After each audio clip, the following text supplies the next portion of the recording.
All right, we're live now on a couple of platforms, and I kind of just wanted to get on for a second to talk about yesterday's live, which was Conversations with Danae, Your Family Law and Wellness Needs, where we had Chasity Wells on the show. Chastity's an insurance agent, and she kind of was just talking about the pros to life insurance. She was talking about no matter how old or young you may be, that you should have life insurance. It is a necessity.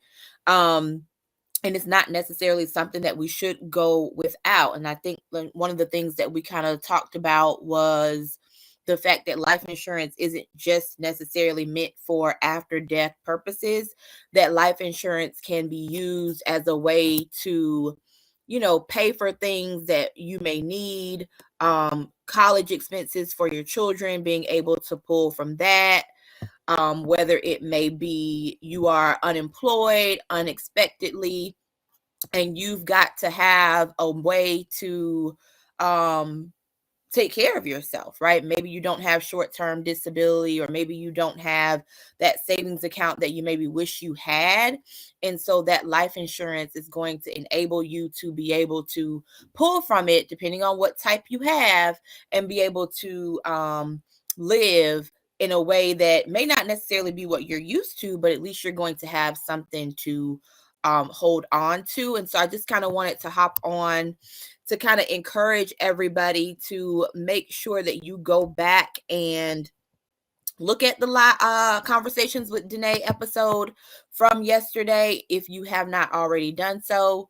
And one of the things that I kind of wanted to point out was that it's not just necessary to have a life insurance policy. It's also going to be necessary for you to have a will put in place so that um, in the event, Chastity and I was talking yesterday about, in the event that, let's say, for instance, you had children and something occurred to you and you had a beneficiary on your life insurance policy, and that person was meant to take care of your children after your untimely passing, but that person has literally no clue what you want them to do with the money, how you want them to spend the money on your children's behalf. Do you even really want them to purchase certain things for your children, right? And in that scenario, that individual is going to be able to do whatever they want to do with the money that you've left them for one purpose, but they had no clue. And so it's going to be very important that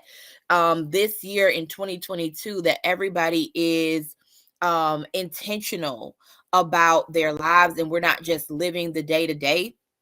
So many times we live the day to day and we go to work and we come home and we do all the things and we go on vacations and we just living, right? But we don't think about what's going to happen after that.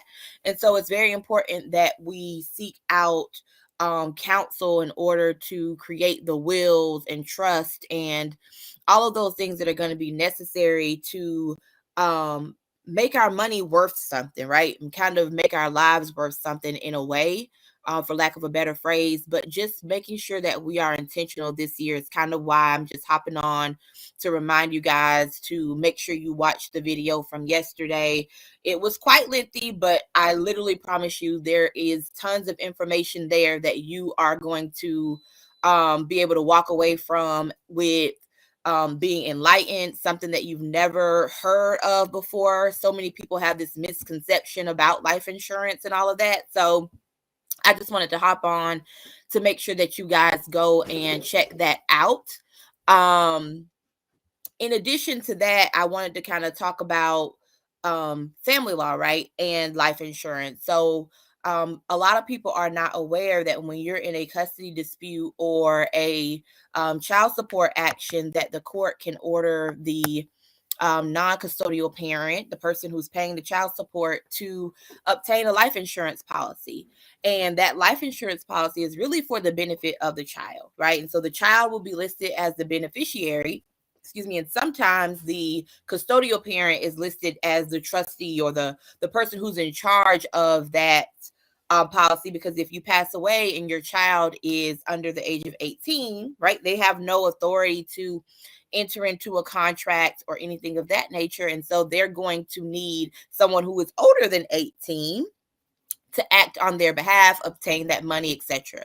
Which again is also why it's important to create a will or a trust, so that the money that's there can kind of automatically flow into other places and resources that you've kind of already got lined up, so that you know that the money that you've invested doesn't go in vain in ways in which you necessarily don't want it to.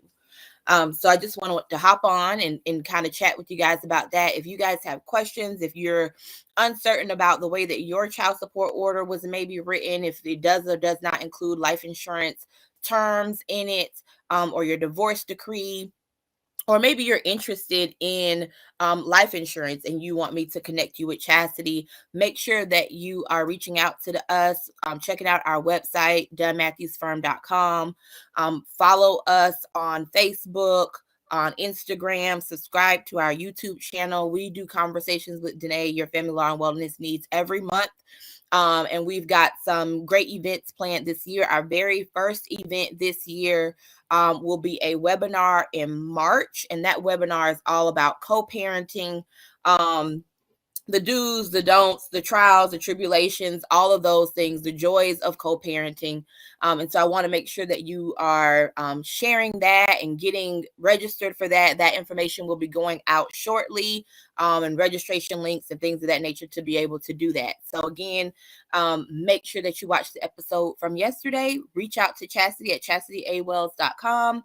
Reach out to us at donmatthewsfirm.com and follow us on all of our social media platforms at dmatthewsfirm. All right, y'all have